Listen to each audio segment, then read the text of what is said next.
Yes, ready, start. I am honored to be present here with President and Secretary General and other leaders at the launch of the UN Democracy Fund. This was proposed by President at the UN General Assembly last year and has received widespread acclaim. Its relevance is underscored by its becoming a concrete reality in just a year's time. May I take this opportunity to express our solidarity with the people of New Orleans and other regions devastated by the destructive fury of Hurricane Katrina. Mr. President, you have our sympathy and support in your efforts to bring relief from pain to the people affected by this disaster.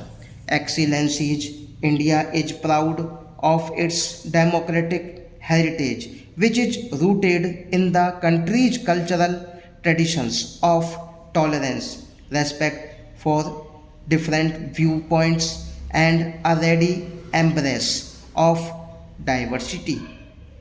Mahatma Gandhi led us into a non-violent struggle not only to free India from colonial rule but to also ensure to our people the exercise of their democratic rights. To him, it was clear that the end to colonial rule would mean very little unless the broad masses of the people of India were empowered with democracy. We were also inspired by the ideals of freedom, equality, and justice that were the hallmarks of the great French and American revolutions. India's awakening to freedom in turn inspired freedom movements in Asia and Africa. The whole family of independent and proud nations took their place on the world stage. India empathized with and supported their struggle to become masters of their own destiny. For us, the democratic ideal is a common heritage of mankind. Those fortunate to enjoy its fruits have a responsibility to share its benefits with others. As the world's largest democracy, it is natural that India should have been among the first to welcome and support the concept of a UN Democracy Fund. We believe that democracy based on universal adult suffrage empowers the most humble citizen of our country and give him a sense of dignity. Poverty, illiteracy, or socio-economic backwardness do not hinder the exercise of democracy.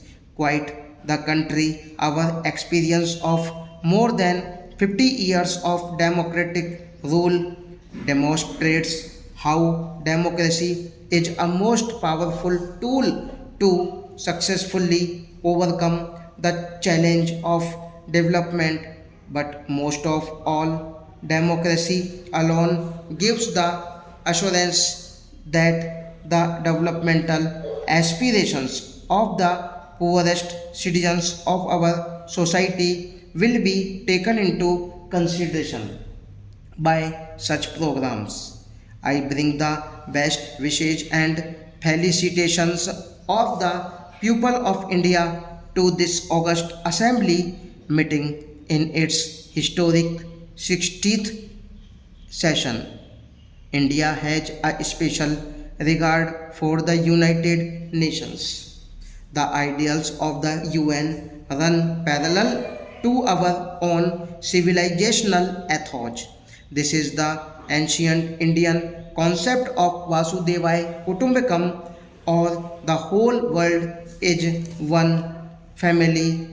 It is this idea of a shared destiny which encouraged this August Assembly 5 years ago to adopt the Millennium Development Goals. May I take this opportunity to convey our deep condolence and sympathy to the government and the people of United States on the widespread destruction caused by Hurricane Katrina. At the turn of the century, there was growing recognition that the contemporary challenges of pandemic diseases, environmental degradation, and tourism demand a global response. At the same time, there was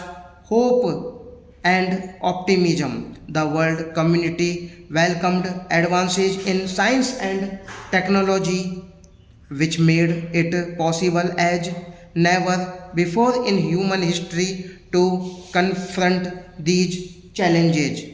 We had confidence in mobilizing the collective will and wisdom of nations to herald a new era of peace and prosperity. 5 years later, we find that the international community is generous in setting goals, slow in pursuing them. We must therefore make greater efforts to mobilize the needed resources to meet the Millennium Development Goals. This would be a wise investment for the future. Failure will only make our task in the future more difficult and more costly.